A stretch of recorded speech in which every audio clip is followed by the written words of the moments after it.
Before I went to sleep, I was watching the news and I heard there was going to be no school tomorrow because of the big blizzard coming to my town. I was relieved and happy that I didn't have to go to school tomorrow until they had to clear out the snow from the roads. So then I headed up to bed and fell asleep for a long time, dreaming about a snow monster attacking my snow igloo, and it nearly killed me. The next day I woke up and looked out the window as I saw that my town had 26 inches of snow, and it looked like a winter wonderland to me. We crashed into a big snowbank near the woods, and we had some laughs to it and had a good time. It made my day. Then I went home and invited all my friends for a big pizza party in my crib and watched a movie in my living room. It was pretty much like a sleepover and my reward for shoveling other people's houses today. This was the biggest day in the snow and a day to remember as a huge miracle that God gave to the whole town. I'm Sean signing off. Good morning, America. I'm Jessica Ruki reporting from Channel 7 Just Real People. Osama, whose real name is Geronimo, was a metaphor for Islamic terrorism around the world, most notably the Al-Qaeda and its franchises. Americans' intelligence officials used satellite photos and intelligence reports. In September 2009, they discovered that he was living in Pakistan with his youngest wife in a mansion that was custom built to hide someone of significance, and it was likely for him to be living there. It was located about 2.5 miles from Pakistan Military Academy. The CIA worked with Dr. Shakil Afrid of Afghanistan to organize a fake vaccination program.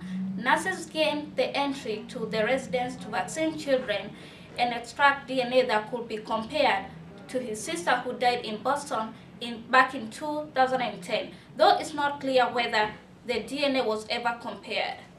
Critics have accused Pakistan's military and security establishment of protecting bin Laden. This actually reminds me of 1998. My country, Kenya, was bombed in the capital city that I was living in.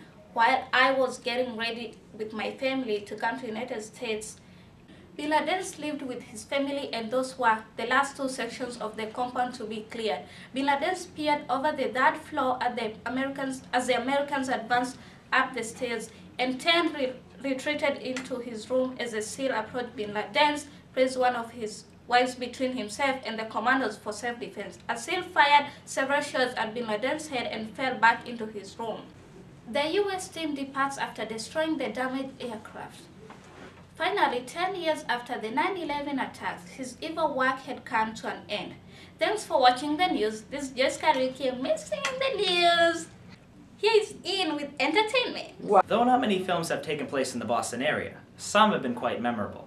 From comedies, horrors, dramas, to thrillers, let's take a look at the films from previous years. To this day, people are still afraid to go far out past the shoreline. Let's take a look at the larger-than-life legend that started that fear. The 1975 film Jaws stars Roy Scheider as Police Chief Martin Brody as he tries to stop a menacing great white shark from terrorizing and hunting the citizens of Amity. On a different note, why is it always the smartest people who are the most lazy? Here's yet another film about a confused, misunderstood boy from Southie Boston. In the 1997 film Good Will Hunting, star Matt Damon, a janitor at MIT, who, although is a mathematical genius, requires help from a psychologist to find his direction in life. While we're on the topic of troubled Southie youth, who could forget the 2003 film Mystic River, starring Sean Penn as a local crime lord who comes out of semi-retirement to find his beloved daughter's killer. Also starring Tim Robbins as Penn's prime suspect, and Kevin Bacon as the detective assigned to the case.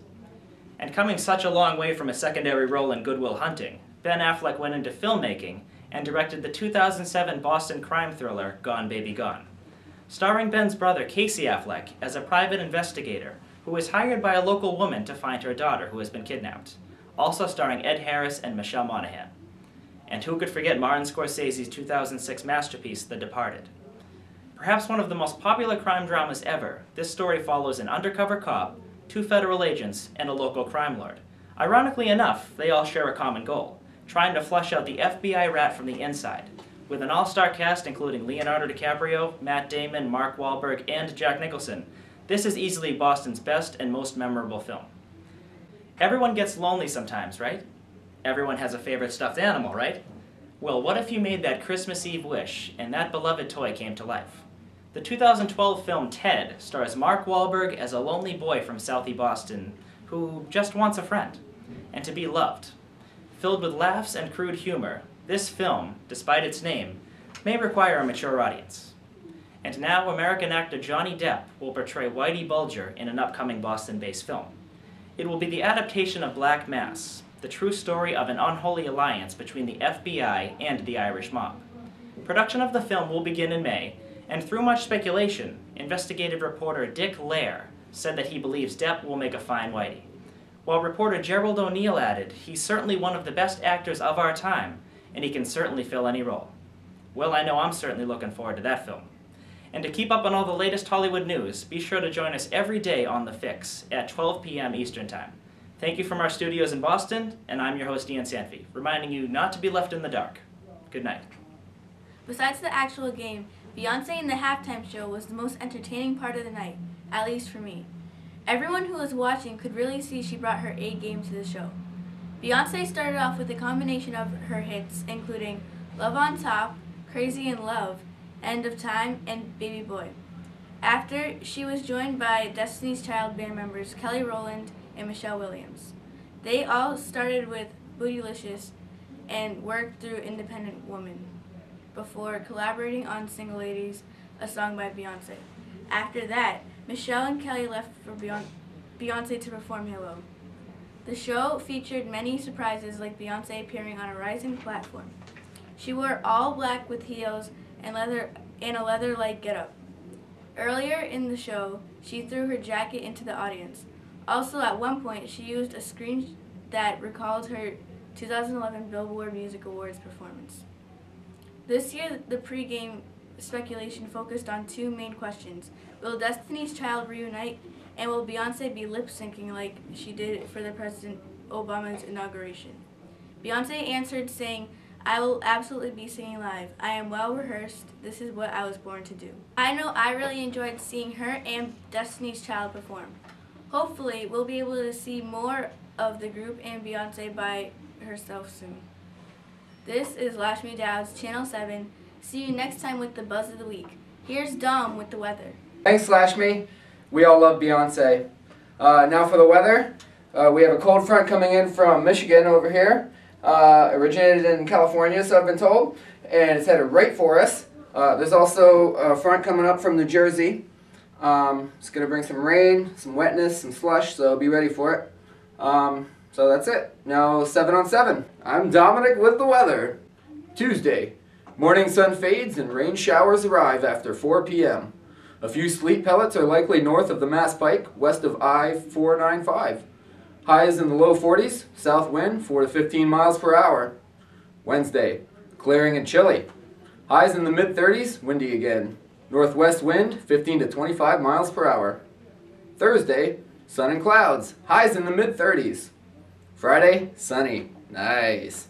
Highs in the low 40s. Saturday, cloudy skies with snow developing by late afternoon and lasting through the night. Looks like it could be a plowable snowstorm. Highs from 35 to 40 before the snow arrives. Sunday, morning snow tapers, then clearing to cool. Highs in the mid-30s. Monday, sunny. Highs near 38. Beloved New England Patriots tight end Rob Gronkowski re-injured his broken left forearm in the first quarter of the AFC Divisional Playoff game versus the Houston Texans. The injury occurred when the Patriots receiver went up for a pass and came down hard on his injured arm. The Patriots won that game but went on to lose to the Baltimore Ravens in the AFC Championship game without the help of Gronkowski. Following the Super Bowl, a video of Gronkowski dancing shirtless and roughhousing with a buddy at a Las Vegas club was shown by TMZ. It's similar to another video of Gronk dancing last year after the Patriots Super Bowl loss to the New York Giants. In the video, Gronk appears to have been drinking. His enthusiasm for shirtless dancing is obvious. And then you can see him kick his buddy in the balls right before he takes him down with a wrestling move. Well, some people were upset Gronkowski landed on his injured forearm, possibly making his season-ending injury worse. However, that turned out not to be the case. Around the league, writer Mark Sessler's story had Mike Reese of ESPNBoston.com quoting New England. Veteran left guard Logan Mankins is saying, as long as he's not getting DUIs and doing things that are against the law, I don't think he's hurting anyone. He added Gronk's a big meathead that likes to party and play football. Here are a few recent tweets by Gronk that seem to prove it. At Rob Gronkowski tweeted on February 3rd, rocking out on the couch with my bros because we are crazy, LOL. And on February 12th he tweeted, getting jacked at the man cave with the ultra hype Mojo Rally at WWE and others. Well, Logan, I agree, Gronk's a big meathead, but that's why we love him. Boston Herald writer Karen Garigian was critical of Gronkowski, saying he wasn't thinking about the team or quarterback Tom Brady or Coach Belichick. Neither Brady nor Belichick commented on the video. Karen Garigian, let the man dance. Football is dangerous. Dancing, not so much.